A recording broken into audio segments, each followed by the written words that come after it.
Je suis arrivée une bonne demi-heure, plus tôt que l'heure de mon rendez-vous. Le temps d'être sûr de la couleur, pour ne pas regretter après coup.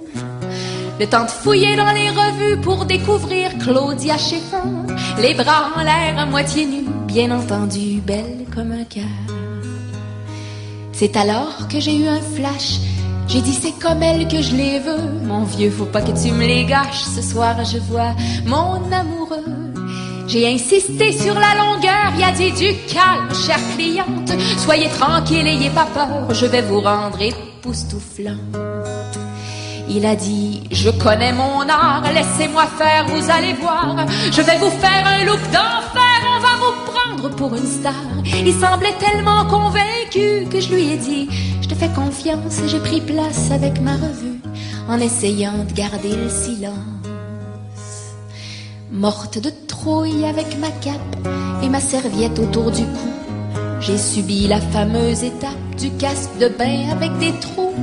Messieurs, vous avez pas idée, vous qui passez chez le barbier, vous faire donner un coup de ciseau avant de retourner au bureau, de ce qu'il faut que l'on endure et de combien on s'humilie lorsque l'on risque notre chevelure comme s'il s'agissait de notre vie, aux mains de ce qu'on appelle une tante qui jure que l'ovale de notre visage exige telle ou telle permanente et puis tel ou tel balayage.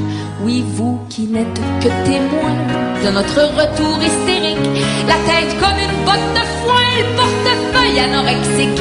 Vous qui avez la lourde tâche de réprimer votre fou rire pendant qu'on se cache dans la salle de bain et qu'on refuse de sortir.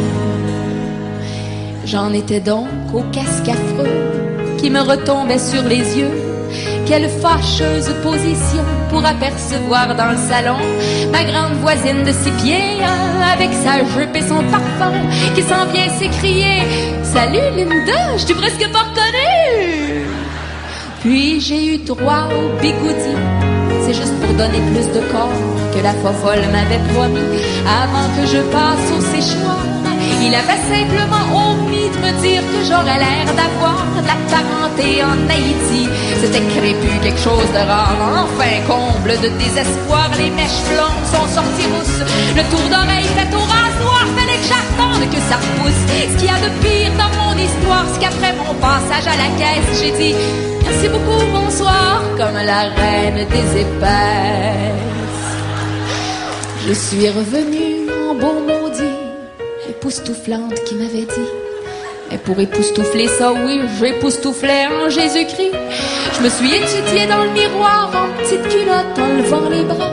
J'ai jamais réussi à voir la ressemblance avec Claudia. J'ai annulé mon rendez-vous de peur que le gars soit asthmatique.